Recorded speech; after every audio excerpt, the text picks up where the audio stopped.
ധൈര്യമായിട്ട് പോലെ അങ്ങനെയൊന്നും ഓർത്തിട്ട് ആരും വിഷമിക്കണ്ട. ഇത് കുടുംബത്തെ കുറിച്ച് പറയുന്ന സദസ്സാണ്. ഒരു കുടുംബം, നമ്മുടെ വീടിന്റെ തൊട്ടടുത്ത കുടുംബം നമ്മുടെ ഹൈന്ദവ സഹോദരങ്ങളുടെ കുടുംബമാകാം. ലോകം മുഴുവനും ഒരു കുടുംബമാകണമെന്ന സങ്കല്പം പറഞ്ഞ, ലോകം മുഴുവനും ഒരു വലിയ കുടുംബമാകണമെന്ന് പറഞ്ഞ അസതോമാ സദ്ഗമയ തമസോമാ ജ്യോതിർഗമയ നിത്യോമാ അമൃതം ഗമയ ഓം ശാന്തി ഓം ശാന്തി. ശാന്തിയാണ്, സമാധാനമാണ്. ഈ തമസ് മാറാൻ ഒരു ജ്യോതിസ് വരണം, ഈ ഗന്ധകാരം മാറാൻ ഒരു പ്രഭയുടെ വെളിച്ചമുണ്ടാകണം. ഓം ശാന്തി. ഇവിടെ ശാന്തി ഉണ്ടാവണം, ശാന്തി ഉണ്ടാവണം. ഈ ശാന്തിക്ക് വേണ്ടി വരുന്ന സ്ഥലസാണിത്. ഇവിടെ നാം പറയുന്നത് കുടുംബത്തെ കുറിച്ചിട്ടാണ്. യഥാ യഥാ ഹി ധർമ്മസ്യ ഗ്ലാനിർഭവതി ഭാരത അഭ്യുത്ഥാനം ധർമ്മസ്യ തഥാ ദാനം സുജാമ്യഹം പരിത്രാണായ സാധൂനാം വിനാശായ ച ദുഷ്കൃതാം ധർമ്മ സംസ്ഥാപനാർത്ഥായ സംഭവാമി യുഗേ യുഗേ. ഈ ലോകത്ത് ദൈവത്തിന്റെ ദശാവതാരങ്ങൾ ഉണ്ടാകുന്നത് അധർമ്മത്തിന്റെ കൊടിക്ക് പിടിക്കാനാണ്, അധർമ്മത്തിന്റെ തലക്ക് പിടിച്ചിട്ട് ധർമ്മത്തിന് വേണ്ടി നിലനിൽക്കാനാണ്. ഹൈന്ദവ ദർശനങ്ങൾ പറഞ്ഞത് ദൈവം 10 അവതാരങ്ങളായി കാലാന്തരങ്ങളിൽ അവതരിച്ചിറങ്ങുന്നത് അത് ധർമ്മത്തിന് ചൂട്ടുപകരാനാണ്, ധർമ്മത്തിന് ശക്തി പകരാനാണെന്ന് പറയുന്ന ദർശനങ്ങളുടെ ഉടമകളോക്ക് ഞാൻ ക്ഷണിക്കുകയാണ്. ഇത് കുടുംബത്തെ കുറിച്ചുള്ള ചർച്ചയാണ്. ഖുർആനിലെ കുടുംബം ലോകത്തിന്റെ മുഴുവനും കുടുംബമായി മാറണം. ഈ കുടുംബത്തിൽ അംഗമായിരുന്നവർ ഈ ഭാരതത്തിന്റെ ഈ കുടുംബത്തിൽ ജീവിക്കുന്നവർക്ക് വെളിച്ചമുള്ള കുടുംബമാണ് വെളിച്ചമുള്ള പൗരനെ പ്രദാനം ചെയ്യുക. വെളിച്ചമുള്ള കുടുംബത്തിൽ താമസിക്കുന്നവരെ ആ സമൂഹത്തിന് വെളിച്ചം നൽകാൻ കഴിയുകയുള്ളൂ. അതുകൊണ്ട് ഞാൻ പറഞ്ഞതുപോലെ സഹോദരങ്ങളെ, നാം നമ്മുടെ ഗൃഹനാഥൻ ഇബ്രാഹിമായി മാറണം. ക്രൈസ്തവ സഹോദരങ്ങളെ, ക്രൈസ്തവന്റെ കുടുംബനാഥൻ അവൻ എബ്രഹാം പ്രവാചകനാകണം, എബ്രഹാം പ്രവാചകനായി മാറണം. അവരുടെ ഗൃഹനാഥ കന്യാ മറിയമായി മാറണം. അള്ളാന്റെ ഖുർആൻ ഒരൊറ്റ പെണ്ണിന്റെ പേരിലെ ഒരു സൂറത്ത് ഇറക്കിയിട്ടുള്ളൂ. അത് ആയിഷ ബീവിയുടെ പേരിലല്ല, ഖദീജയുടെ പേരിലല്ല. അള്ളാന്റെ ഖുർആൻ ഒരു പെണ്ണിന്റെ പേര് ഒരു അധ്യായത്തിൽ വെച്ചെങ്കിൽ അത് കന്യാ മറിയത്തിന്റെ പേരാണ്. ഈ മംഗലപുരം ജംഗ്ഷനിൽ എന്റെ ശബ്ദം കേൾക്കുന്ന ക്രൈസ്തവ സഹോദരങ്ങളുണ്ടെങ്കിൽ അള്ളാന്റെ ഖുർആൻ ഒരു സൂറത്ത് ഇറക്കി. ആ സൂറത്തിന്റെ പേര് സൂറത്തു മറിയം. ആ സൂറത്തിന്റെ പേര് സൂറത്തു മറിയം എന്നാണ്. മറിയമിന്റെ പേരിലാണ് അല്ലാഹു ഒരു സൂറത്ത് ഇറക്കിയത്. അതുകൊണ്ട് ഹൈന്ദവ സഹോദരങ്ങളെ, കുടുംബനാഥൻ കുടുംബനാഥനായി മാറണം. ഭാര്യ ഭർത്താക്കന്മാര് തമ്മിൽ സ്നേഹമുണ്ടാകണം.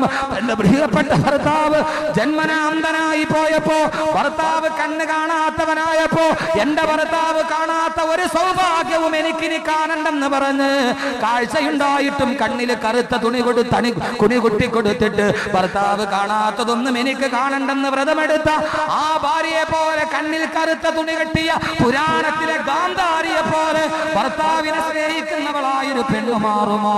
മക്കൾ വന്ന് യുദ്ധത്തിന് പോകുമ്പോ പിതാവിനോട് സമ്മതം, അനുഗ്രഹ ആശീർവാദം തേടുമ്പോ സ്വന്തം മക്കളാണ് യുദ്ധത്തിന് പോകുന്നത്, മറുഭാഗത്ത് നിൽക്കുന്നത് തന്റെ കുടുംബക്കാരാണ്. ആ സമയത്ത് കണ്ണിന് കാഴ്ചയില്ലെങ്കിലും മനസ്സിന്റെ കാഴ്ച കൊണ്ട് സ്വന്തം മക്കളുടെ തലയിൽ കൈവച്ചിട്ട് യദോ ധർമ്മസ്തദോജയ യദോ ധർമ്മസ്തദോജയ യദോ ധർമ്മസ്തദോജയ, എവിടെയാണോ ധർമ്മം അവിടെയാണ് വിജയമെന്ന് പറഞ്ഞ ഏറ്റവും വലിയ ദീർഘദാർശനികതയുള്ള ഒരു പിതാവിനെ പോലെ, ധൃതരാഷ്ട്രനെ പോലെ, എവിടെയാണോ ധർമ്മം അതെന്റെ മക്കളാണ് അധർമ്മമെങ്കിൽ അവർക്ക് വിജയമുണ്ടാവില്ലെന്ന് പറഞ്ഞ പിതാവിനെ പോലെ കുടുംബത്തിൽ വെളിച്ചം നൽകുന്ന പിതാവാകണം. അതുകൊണ്ട് എന്റെ ശബ്ദം കേൾക്കുന്ന ക്രൈസ്തവ ഹൈന്ദവ സഹോദരങ്ങളെ ഞാൻ ക്ഷണിക്കുന്നു ഇവിടേക്ക്. ഇത് നന്മയ്ക്ക് വേണ്ടി മാത്രമുള്ള സദസ്സാണ്. ഇത് സാഹോദര്യം പറയുന്ന സദസ്സാണ്. ഇത് മനുഷ്യത്വം പറ്റിപ്പോകാത്ത മനുഷ്യ സ്നേഹികളുടെ 1000 പൂച്ചെണ്ടുകൾ നൽകിയ സദസ്സാണ്. അതുകൊണ്ട് സഹോദരങ്ങളെ, നമ്മുടെ കുടുംബം ഖുർആന്റെ കുടുംബമായി മാറണം. ഇവിടെ നിന്ന് വിട പറഞ്ഞാലും ആ കുടുംബം നാളെ സ്വർഗത്തിലെത്തുന്ന കുടുംബമാകണം. ആ കുടുംബമാകണമെങ്കിൽ നമ്മുടെ ഭാര്യ ഹാജറയായി മാറണം. നമ്മളാണെങ്കിലോ ഇബ്രാഹിമായി മാറണം, ഇബ്രാഹിമായി മാറണം. ഏത് ഇബ്രാഹിമാകണം? ഏത് ഇബ്രാഹിമാകണം? അള്ളാഹു പറഞ്ഞപ്പോൾ സ്വന്തം മകനെ ബലിയർപ്പിക്കാൻ കഴിയുമ്പോ വാർദ്ധക്യ സമയത്ത് നമുക്ക് കിട്ടിയ, വാർദ്ധക്യ സമയത്ത് സമ്മാനമായി കിട്ടിയ മകനെ ബലിയറുക്കാൻ പറയുമ്പോ ആ ബലിയറുക്കാൻ പോകുന്ന സമയത്ത് സ്വന്തം മകന്റെ കഴുത്തിലോട്ട് കത്തിവെക്കാൻ ഒരു നിമിഷം പോലും കാത്തിരിക്കാതിരുന്ന ചരിത്രത്തിന്റെ പിതാവായ ഇബ്രാഹിമായി മാറണം. അള്ളാഹു തൗഫീഖ് നൽകട്ടെ. അള്ളാഹു തൗഫീക്ക് നൽകട്ടെ. അതുകൊണ്ട് എൻ്റെ പ്രിയപ്പെട്ട സഹോദരങ്ങളെ, നമുക്ക് ഖുർആനിലെ കുടുംബത്തിലോട്ട് കടക്കാം. ആ കുടുംബത്തിലോട്ട് കടക്കണമെങ്കിൽ ആദ്യം ഭർത്താവ് മാറണം, ഭാര്യ മാറണം, മക്കൾ മാറണം, മാതാപിതാക്കൾ മാറണം, സഹോദരങ്ങൾ മാറണം. ഇൻഷാ അല്ലാഹ് നമുക്ക് ഓരോന്നായിട്ട് ചർച്ച ചെയ്യാം. ഇന്ന് നമുക്ക് കുടുംബത്തെക്കുറിച്ച് ചർച്ച ചെയ്യാം. നാളെ ഇൻഷാ അല്ലാഹ് നമുക്ക് ആദ്യം ആരാ നന്നാവേണ്ടത്? ആദ്യം ആരും നന്നാവേണ്ടത്? ഭാര്യയും ഭർത്താവും കുടുംബത്തിന്റെ അസ്തിത്വം. കുടുംബത്തിന്റെ തുടക്കം മാത്രം.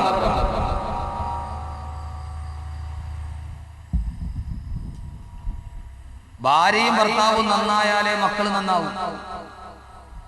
ഇല്ലെങ്കിൽ മക്കൾ നന്നാവൂല. മക്കൾ തോന്നിയ വഴി, വാപ്പാവുമായും വേറൊരു വഴി, മക്കൾ ഒരിക്കലും നന്നാവൂല. ഒരു കുട്ടിയെ സുന്നത്ത് നടത്താൻ സമയം മാർക്ക് നടത്താൻ. അപ്പൊ വീട്ടിൽ ഒസ്സ വന്നപ്പോ ഇവൻ ഓടിപ്പോയി ഇവൻ മരത്തിൽ കയറി. ഉമ്മ താഴെ വന്നിട്ട് വിളിച്ചിട്ട് പറഞ്ഞു, മോനെ ആ കസേരകൾ വരുന്നവർക്കൊക്കെ ഒന്ന് കസേര എടുത്തിട്ട് കൊടുക്കും. ഷൈജു സെക്രട്ടറി കൊടുക്കും. ഷാനവാസേ കസേരയൊക്കെ ഉണ്ടെന്ന് കൊടുക്കും. എനിക്ക് ആകെ ഷാനവാസമായിട്ടാണ് മംഗലപുരത്ത് പരിചയം. നമ്മുടെ വലിയ ആത്മാർത്ഥ ഹബീബ.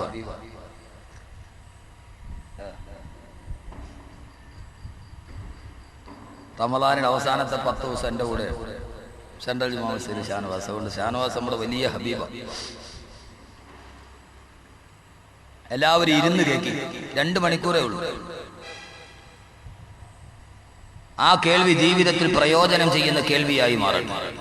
നന്മകളറിയുന്ന സമൂഹമായി അള്ളാഹു നമ്മൾ സ്വീകരിക്കുമാറാകും. എല്ലാവിധ ഖൈറും അള്ളാഹു നൽകി അനുഗ്രഹിക്കുമാറാകും. അതുകൊണ്ട് ആർക്കും ഈ സദസ്സിൽ വേറെ ഒന്നുമില്ല.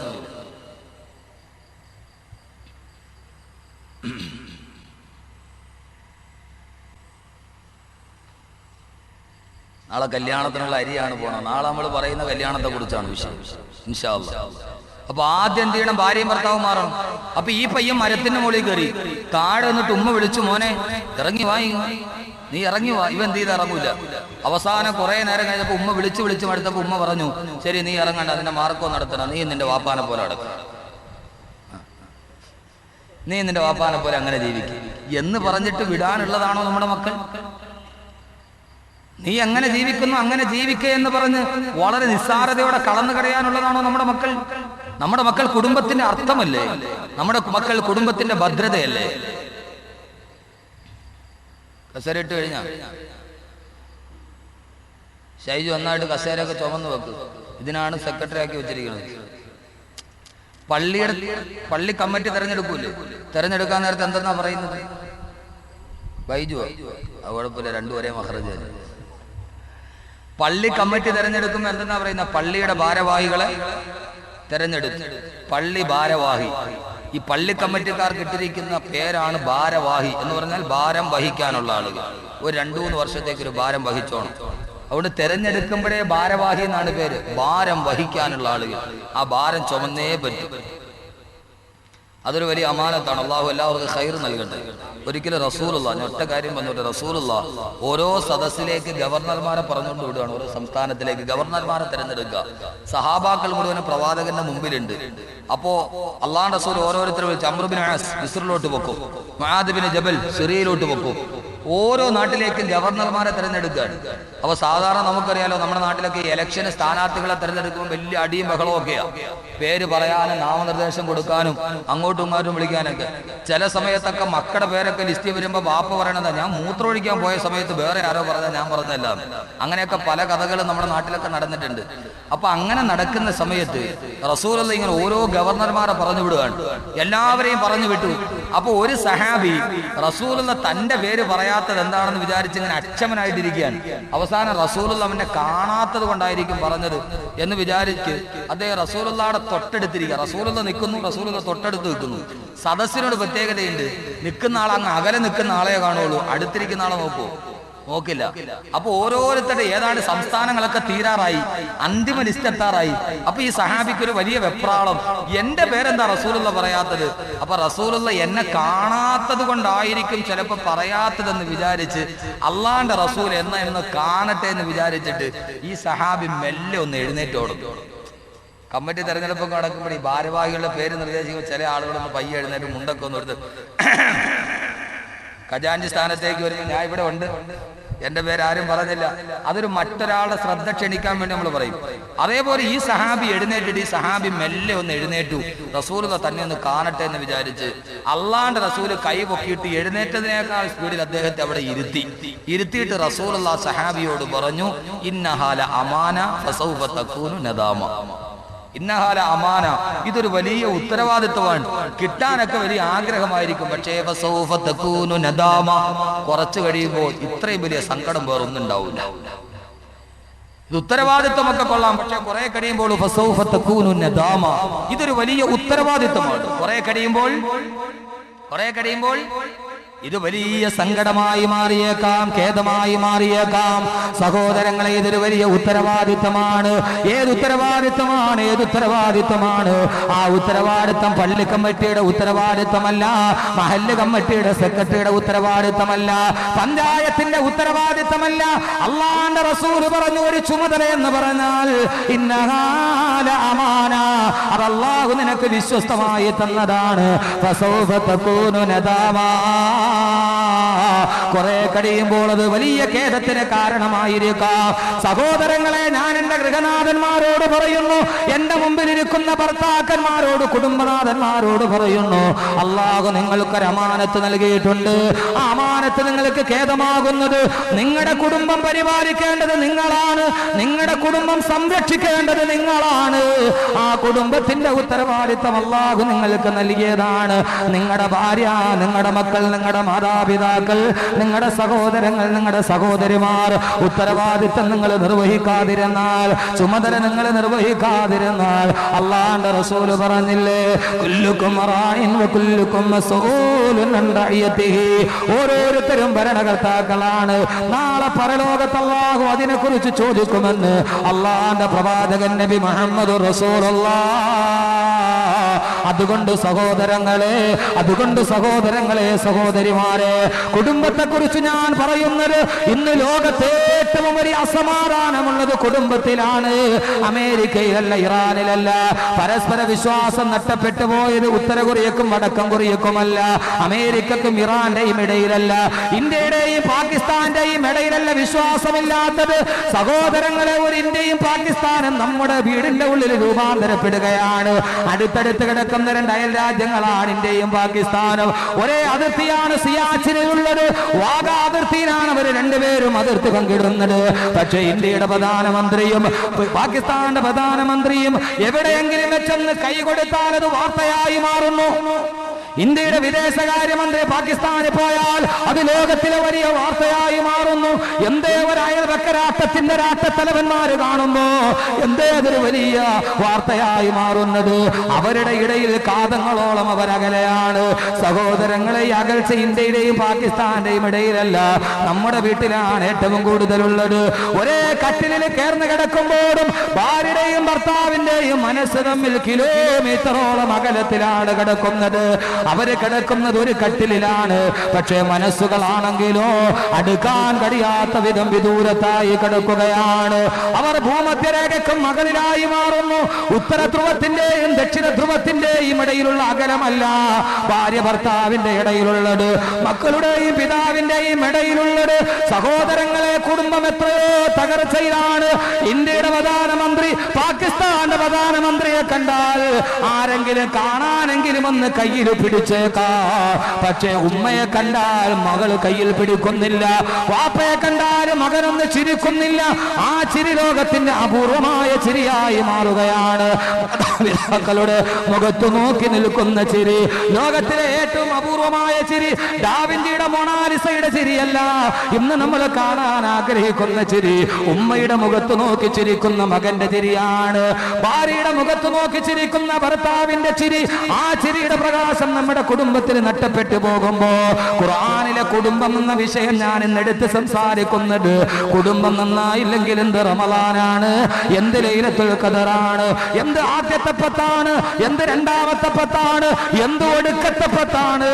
കുടുംബം അടുക്ക് ചാലിലാണ് കിടക്കുന്നതെങ്കിൽ അവന് ലൈലത്തുൽ ഖദറും വെള്ളിയാഴ്ച രാവും ഒന്നിട്ട് വന്നിട്ട് എന്ത് പറയാനാണ്? അവന്റെ കുടുംബം തകരാറിലാണല്ലോ, അവന്റെ കുടുംബം വല്ലാത്ത തകർച്ചയിലാണല്ലോ. അതുകൊണ്ട് സഹോദരങ്ങള്, കേരള വനിതാ കമ്മീഷന്റെ 2009 റിപ്പോർട്ട് പ്രകാരം കേരളത്തിലെ 80% വീടുകളിലും കുടുംബ ബന്ധം തകർച്ചയിലാണ്.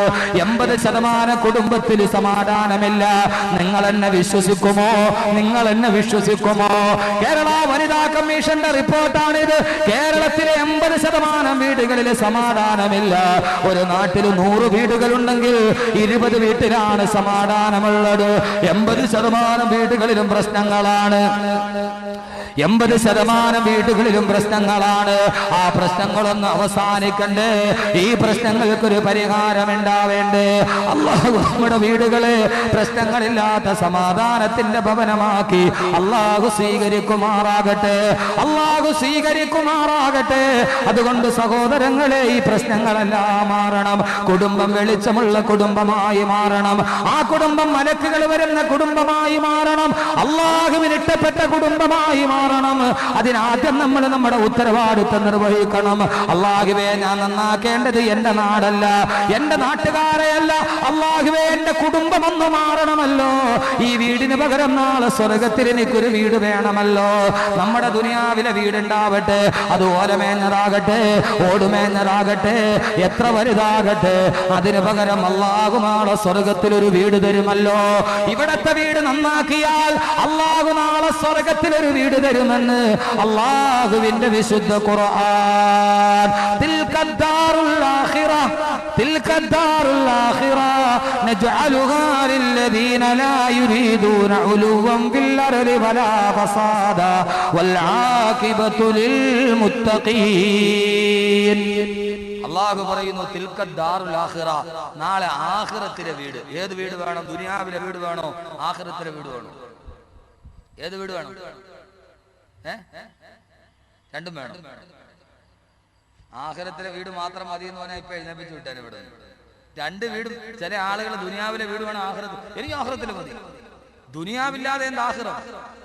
ദുനിയാവില്ലാതെ ആഖിറം ഉണ്ടോ? നമ്മൾ ഈ ആഖിറത്തെ മാത്രം പറയുമ്പോൾ ആഖിറം ഉണ്ടാകുന്നപ്പോഴാണ്, ദുനിയാവുള്ളപ്പോഴാണ്. അള്ളാന്റെ റസൂൽ പറഞ്ഞു, അദ്ദുനിയ മസ്റഅത്തുൽ ആഖിറ, ഈ ഭൂമി പരലോകത്തിന്റെ കൃഷിസ്ഥലമാണ്. ഇവിടെ വിത്തിടാതെ നീ ആഖിറത്തിൽ പോയിട്ട് എന്ത് നോക്കാനാണ്? വിത്തിട്ടാലല്ലേ സസ്യം മുളയ്ക്കൂ. അതുകൊണ്ട് ദുനിയാവില്ലാതെ ആഖിറമില്ല. ഈ ദുനിയാവ് കൃഷിസ്ഥലമാണ്. ഇവിടെ നിങ്ങൾ നന്നായിട്ട് വിത്തിട്ടോളീൻ.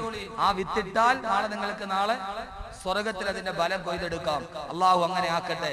അതുകൊണ്ട് ആദ്യം ഉത്തരവാദിത്വം നിർവഹിക്കണം. ഉത്തരവാദിത്വം തുടങ്ങേണ്ടത് എവിടെ നിന്നാണ്?